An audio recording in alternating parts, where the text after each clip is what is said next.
I'm your host, as always, Adam Martin. I'll be taking you guys through the latest in the world of MMA. This podcast is available, as always, at MMAOddsbreaker.com. Go to our YouTube channel.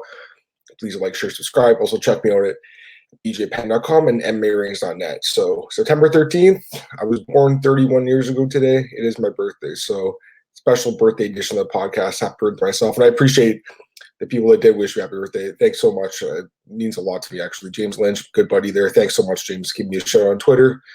Means a lot, James. Thanks. So, got a few things to talk about today, guys. Pretty short show. I got to keep it short. It's my birthday after. I got a party, right? So, I'm just kidding. There's not too much to talk about. A few pieces of news and then a couple of fight announcements. Nothing crazy.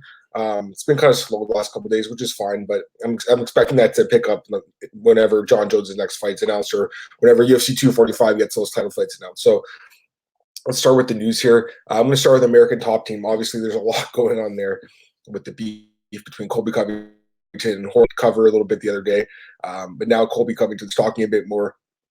And according to Colby, he does believe that there's a chance he might have to leave the top team. And I thought this was coming. I talked to Cole Shelton the other day. I thought there was a good chance. Cole kind of disagreed with me. He's interviewed Dan Lambert a bunch of times. I wanted to ask him what he thought, but he thought, because Dan's the owner of ATT and because he's Colby's manager, he's going to be the one who stays. But according to Colby Covington himself, he thinks there's a real chance that he could actually have to be the one who leaves American Top Team. There's an interview with Kinch over at bjpenn.com. I definitely urge you guys to check that interview out. That guy, Kinch, does a great job. So check that interview out. But Tom Taylor did an article about it, so I'll just kind of talk about some of the stuff that Colby said here. He said that's a real possibility. It's a very real possibility. I don't know. Dan Lambert's a bit nervous about it. We've been having talks the last couple of days. He's very nervous about it. He doesn't know what's going to happen. I don't know what's going to happen. I'm always there at the gym. They know where to find me. And if they want to cause a scene and make friction in the gym, I don't know. I know Dan doesn't like that. He doesn't want that rap. That's the word part about this is the rap our gym's getting, that there's so much friction in the gym, but everybody knows that the results speak for themselves. ATT is the greatest gym in the world. We have the best fighters, the best coaches, the best facilities.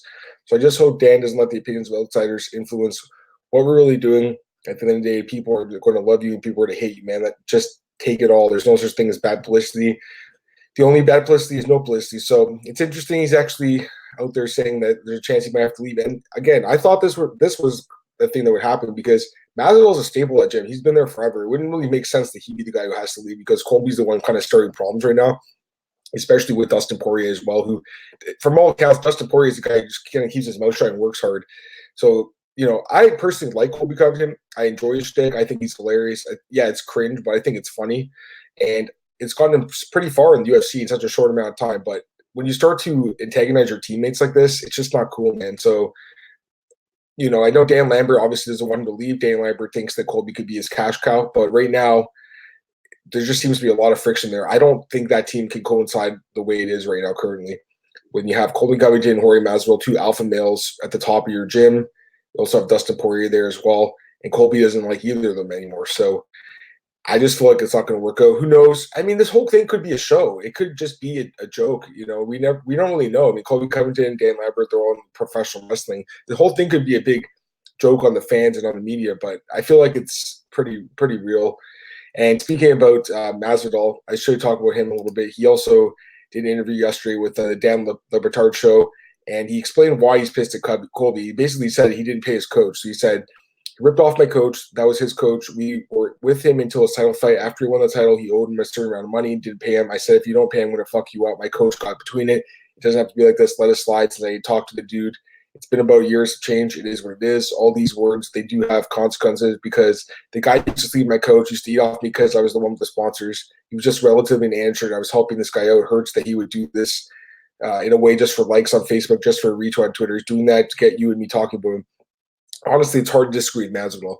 And again, I like Colby Covington. I'm actually one of his fans. I think the guy's great fighter, and I personally think his shtick is pretty funny, but you don't turn your back on your friends, man. It's not cool. And it really does seem like that's what's happening. It feels like Colby Covington turned his back on the gym, not the other way around. So, again, we as fans of media, we don't know everything that's going on. There's a lot of other stuff going on. And again, some of this could be a bit of a show, but from what we've seen, there's deep-rooted issues here in this camp, and it doesn't seem like they're going to be solved anytime soon. I remember a few years ago with the Robbie Lawler, Tyron Woodley thing, and one of them had to leave. Robbie ended up leaving the camp.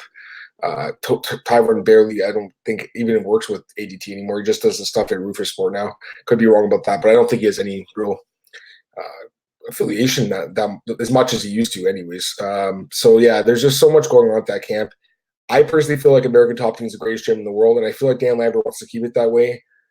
And unfortunately, if Dan Lambert wants to keep it that way, he's probably going to have to make a decision here and either tell Covington or Masvidal to leave. And I feel like Covington's going to be the one who's going to have to leave. Just based on everything I'm seeing here, it just feels like his time kind of run out that camp. And you know what? It's all good because I think Covington, there's other camps out there that are great for him as well. But I just feel like the time's run out at this camp. So I could be wrong about this. Maybe they mend fences and everything gets worked out and Colby and Masvidal can stay. But I just can't see that happening when they're two of the top three contenders probably in that division, welterweight division right now. Two of the top three guys in the world at 170, and they're on a path to fight. At some point, one of them is going to have to leave. This isn't like the old days at like American Kickbox Academy and Josh Koscheck and John Fitch kept refusing to fight.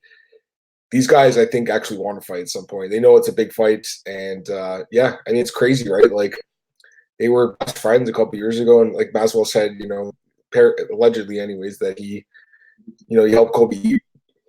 And I think Colby's probably helped him out a lot too. Just it's a shame when friendships end like this. I mean, that's life though, right? Like all of us have had friendships that have ended in a way that we didn't want them to end, including myself. You know, many friendships that, you know, it was either my fault or their fault. It didn't end the right way. So this looks like it's going to be the same case here. But the good thing is it's MMA, and the good thing is sometimes in real life friendships end and you're pissed off at the person. You can't do anything about it. But in MMA, they can fight. So I do think this fight's going to happen at some point, probably next year, Masvidal versus Covington. But for right now, this camp's got figured out. And like I said, Dan Lambert, according to Covington, is already in the process of kind of figuring out what to do. And I feel like it's going to be him telling Colby, you know what, I am your manager, but I don't think this is working right now at the gym because there's just too much tension. There's so many guys that train there. It's a huge gym. At some point, this was bound to happen. It's unfortunate, but this is what happens at super camps. At some point, time just runs out, and it looks like Colby's time at ATT has run out. Could be wrong. Maybe Masvidal's the one who leaves. He goes to Jackson Wink or something. I don't think so, though. I feel like Colby's going to be the one who leaves. So we'll see what happens. This is all speculation on my part, but it's fun to talk about. All right, a couple other things here. Dustin Poirier posted a nice Instagram post here. Cool picture with Khabib after the fight. Very cool picture. A lot of respect between the two guys. Obviously, they exchanged shirts after the fight. Poirier said, everything happens for a reason. This is my journey, and it's unique. Thank you, Khabib, for another tough life lesson. No excuse. So, cool response here by Poirier. I mean, this guy is, first off, he's a great fighter, but by all counts, Dustin Poirier is just a great guy, too, and a very genuine person, a guy who's worked his way up the top. I mean, I have the Fightville DVD. I watched that years ago, and it's really incredible that he's come this far, you know, to the top of the sport. Didn't reach the pinnacle like Khabib is, unfortunately, but it's hard to be a champion in the UFC, especially when you have to fight a guy like Khabib who's just so damn good. So it's cool that they definitely shared that moment, and a lot of respect between these two guys. And, you know, one of the things I love about MMA is the respect between the fighters, and it's not always there, but I think a lot of times it is there, even if they don't say it. In this case, though, these guys really do respect each other, and it's pretty cool. All right, Todd Duffee, he's fighting Jeff Hughes tomorrow night in Vancouver. I'll talk about that in a second, but he did an interview with the media yesterday, and man, he was pretty critical of the media. Todd Duffee was not happy. He told the media to step up their game. I'll give you some quotes here. He said, "I sat out 2 years." Basically, let me just give some context. The media. He did a few interviews. I know James interviewed him. The guys at Junkie interviewed him as well. I think he was just literally tired of answering the same question about why he hasn't fought in 4 years, and he just kind of exploded on the media after that. So he said, "Contract, you can't fight 10 and 10 to make a living. Not when the average guy fights 1.8 times a year. Flat out couldn't do it. Fought in the main event. Top of the world is what it is. I'm tired of talking with you guys. You guys know the truth. I'm tired of you guys making me follow the sport where you step up your game." So, yikes! And then he also gave a couple other quotes here. "You guys are making me come out and talk about this when I shouldn't have to. I mean, Joe Rogan's on his podcast making fun of it. Every interview is like, why did you sit over 2 years? You know exactly why I sat out for 2 years. Like, why are we doing this? I did 3 interviews about this. I'm tired of this, and I guess I'm taking it out on you." cut the BS, guys, do your job. It's the whole media blanket. Just stop the crap. I've done 4 interviews today. I'm fed up with it. So the dude is seriously pissed off, clearly, at the media. I don't know. It's unfortunate, but that he's missed so much time. But it's not the media's fault. So I feel like Todd Duffee's kind of taking his frustrations out on the reporters, which isn't fair at all. One of your jobs as a fighter, it's not just the fighting. You have to do the media as well. And this goes for all pro sports. And I think there's a lot of guys, like Marshawn Lynch was obviously the most famous example of a guy who, just based on his personality type, he did not like doing media, and he was fine for it, for not talking to the media. He didn't want to talk. It was only there because he had to be. I feel like Todd Duffee was the same way. Like I feel like he had stuff to say, but he just was so angry that he couldn't get out the right points that he wanted to make. So I actually like Todd Duffee. I think he's a pretty good fighter, and he's been around a while. And I feel like he's one of those guys that, you know, he was cut. He came up as a hot shot prospect. He got cut. He had to work his way back to the UFC, and I feel like he's taking a hard road in his career. But at the same time, I don't feel like this is the way you can treat the media. Like, this is just not right, and this is it just isn't cool, man. So he just came off like a dick. I mean, straight up. And I know for fans they probably love it because sometimes the media. Let's be honest, the media doesn't deserve to be criticized. But in this specific case, I just think people wanted to know why he was out of the sport for so long. And yes, it is on the media to watch other interviews or read other interviews and be like, okay, he's already talked about this. Now I can ask him how that felt to be out. Instead of saying, why were you out? You could say, how did it feel to miss, 2 years of your prime? How did it feel when you fell that cage against Bogoy Ivanov at the tough gym and blew out your knee or whatever it was? So those are the kind of questions they could have been asking. But either way, Todd Duffee was definitely an angry guy at the media, and it is what it is. I don't think it's going to come to anything. It wasn't like super, super bad or anything. It's not like he was swearing, but clearly wasn't happy with the line of questioning, asking where he's been the last couple of years, when apparently he's already answered that in 4 other interviews.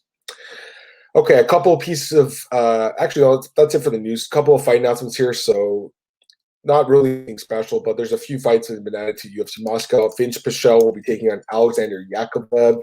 Vinc Pichel, he is 36 now, so he's a little bit older than he seems like, because he hasn't fought that much the last couple of years. So he's 12 in his career, including a 5-2 record in the UFC, and he has that win earlier this year against Roosevelt Robert. That was a nice upset win there for Pichel.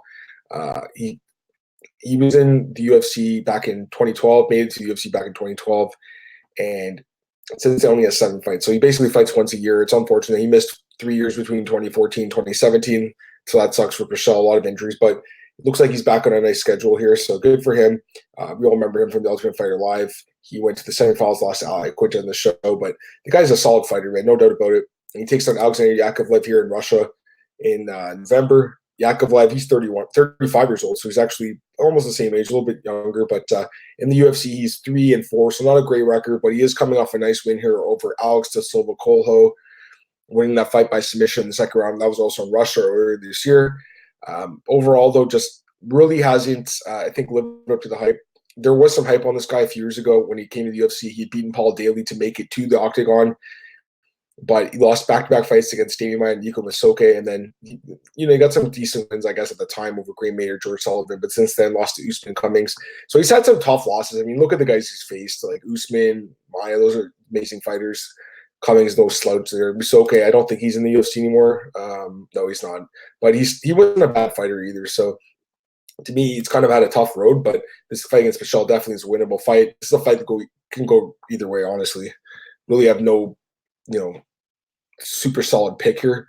I guess with Yakovlev being in Russia, you could lead him towards him a little bit. He's a pretty big guy for welterweight, or for lightweight, I should say. But he's 6'3". I mean, he's a huge lightweight, so he's one of the biggest guys. But Pichel is definitely a solid fighter, so I wouldn't count him out of this fight. Also, add to UFC Moscow, we have a welterweight bout between Danny Hot Chocolate Roberts and Zelim Imadaev, so that's an interesting fight. Danny Roberts, pull him out here. Danny Roberts, 32 years old, so he's a little bit older than I thought, actually. But he's had a pretty decent run in the UFC. He has a 5-4 record, so a positive record, but last 2 fights obviously got finished by Michel Pereira with that flying knee back in May, and then Claudio Silva earlier this year. An amazing fight. One of the best fights of the year. A fight that doesn't get talked about. Last year, he won fight then against David Zawada. So he's either kill or be killed, and that's fun to watch. Like the Mike Perry fight from 2016, that was an absolute incredible fight. So he's been in some amazing fights. Again, the Claudio Silva fight this year. If you didn't see that fight, go back and watch that fight. One of my favorite fights of this year. So he's been in some great fights.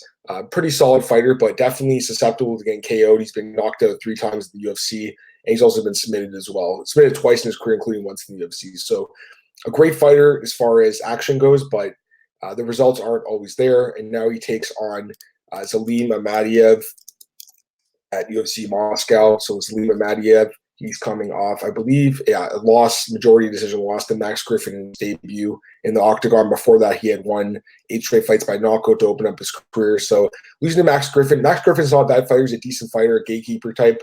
So he lost the majority decision there. It was a really close fight, could have went either way, but he ends up getting the loss. This fight's definitely close as well. I would have to favor Imadaev just based on the fact he's going to be fighting at home and the fact that before that Griffin fight, he's been undefeated. But Roberts, you can't count him out completely in this one. He always has that knockout power that can change the fight. And a fight between Andrew Sanchez and Marvin Vettori that was scheduled for this weekend at UFC Vancouver was canceled, and now it's been rescheduled for UFC Tampa. So hopefully those guys are ready to go in a month. I feel like that was a pretty quick turnaround, but it looks like they're going to be ready in a month. So why not get that fight booked again? I did pick Marvin Vettori in the podcast, and if they do end up fighting that fight and not getting injured again, I'll still be picking Marvin Vettori. I just feel like he's a better fighter, so that should be good. But UFC on ESPN Plus 16, aka UFC Vancouver, aka UFC Fight Night 158. Oh my God, there's so many different names for this, but there are still, I think, 12 fights in this card. 1, 2, 3, 4, 5, 6, 7, 8, 9, 10. Yeah, 12 fights. So myself and Cole Sheldon, we did our full breakdowns on Tuesday, breaking down all the fights on the card. It's a pretty good card. I'm looking forward to it. The main event, obviously, Justin Gaethje, Donald Cerrone. It's an amazing fight. And also have Nikita Krylov, Glover Teixeira. That should be good. And after Todd Duffee's interview yesterday, I'm pretty sure a lot of people were going to be hoping he gets KO'd. A lot of people in the media, I should say. You also have that Jim Crute, Misha Cirkunov fight, which should be really good. Uriah Hall returns against Antonio Carlos Jr., and there's some good prelims there, like Hunter Zerr, Brad Katona, Miles versus Cole Smith. Very, very, very good card, actually. A little bit underrated, if anything. Fly under the radar. And then next week, we have UFC Mexico City. So it never stops. There's always cards coming up. Bellator's got a couple cards at the end of the month. It's a very busy month for MMA. And I think that's all I want to talk about today, guys. So it's Friday, September 13th. I'm going to be celebrating my birthday tonight. I'm looking forward to it. But yeah, guys, thanks again for tuning in. I appreciate it. This podcast has been it's been a lot of fun to do, and I always appreciate you guys tuning in and checking it out. So, guys, follow me on Twitter at MMAOB. This podcast is as always at MMA. Tell your friends about it. Also, check me out at bjpenn.com and Marines.net. I apologize for my voice this week. I haven't been feeling well for about 2 weeks now, but hopefully I'm back healthy on Monday. Until then, though, guys, have a great weekend.